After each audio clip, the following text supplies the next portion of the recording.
प्यारे बच्चों, good morning. मैं जयप्रकाश तिवारी। आज हिंदी हम लोग पढ़ेंगे कक्षा 8वीं में हिंदी, और हमारा लेसन होगा 4। लेसन का नाम होगा गुल्ली डंडा, मुंशी प्रेमचंद जी द्वारा। सबसे पहले हम मुंशी प्रेमचंद जी के बारे में, व्यक्तित्व के बारे में जानने का प्रयास करते हैं।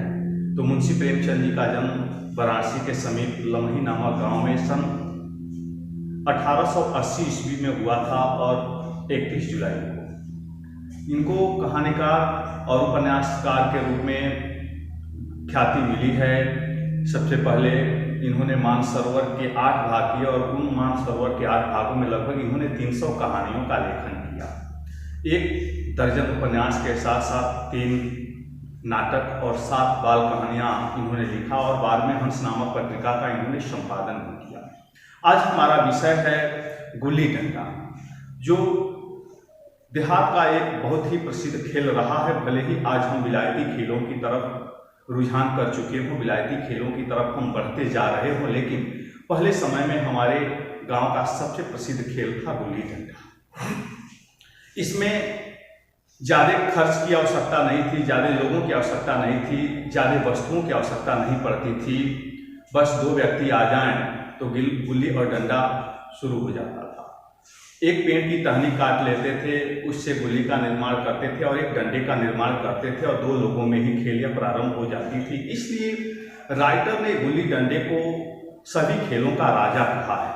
यद्यपि यह भी बात सत्य है कि गुल्ली डंडा में आंख फूटने की संभावनाएं ज़्यादा रहती हैं, लेकिन राइटर यह पूछना चाहता है कि क्या जो विलायती खेले हैं, जो क्रिकेट आदि, गोल्फ आदि खेले हैं, क्या उसमें पैर टूट जाने के, सर टूट जाने के और उसमें हाथ टूट जाने की क्या संभावनाएं नहीं रहती। इस प्रकार राइटर सारे तथ्यों को उजागर करते हुए गुल्ली डंडा को ही खेलराज सिद्ध करना चाहता है। और यह कहानी राइटर प्रारंभ करता है कि गया नामक व्यक्ति जो आज एक गृहस्थ का रूप धारण कर चुका है, कभी बाल्याकाल इस राइटर का मित्र हुआ करता था, और उस समय ये दोनों लोग गुल्ली और डंडा खेला करते थे। वह गुल्ली डंडा खेलने में इतना निपुण था, इतना पारंगत था कि दिन भर पदाता रहता था, दिन भर खेल में हराता था, पराजित करता था, और फिर पदाना उसका रोज का कार्य बन गया था। राइटर एक अधिकारी बना हुआ है, अफसर बना हुआ है, और संयोग से जहां गया का घर है उसी गांव का वो अधिकारी बनकर के आया हुआ है, और वहीं पर बेचारा पहुंचता है और बच्चों से पूछता है कि गया नामक व्यक्ति कहाँ रहता है। बच्चों के द्वारा बताया जाता है, और बच्चों के द्वारा जब बताया जाता है तो वह अधिकारी, वह अफसर उस गया नामक व्यक्ति के पास पहुंचता है और उनसे अन्य मित्रों के जो बाल सखा रहे हैं उनके बारे में पूछता है। तो पता चलता है कि कुछ मर गए, कुछ बाहर जाकर के अपनी गृहस्थी जमा लिए। फिर राइटर कहता है कि हम लोग गुल्ली डंडा खेलेंगे। दूसरे दिन दोनों गुल्ली डंडा खेलने के लिए आते हैं।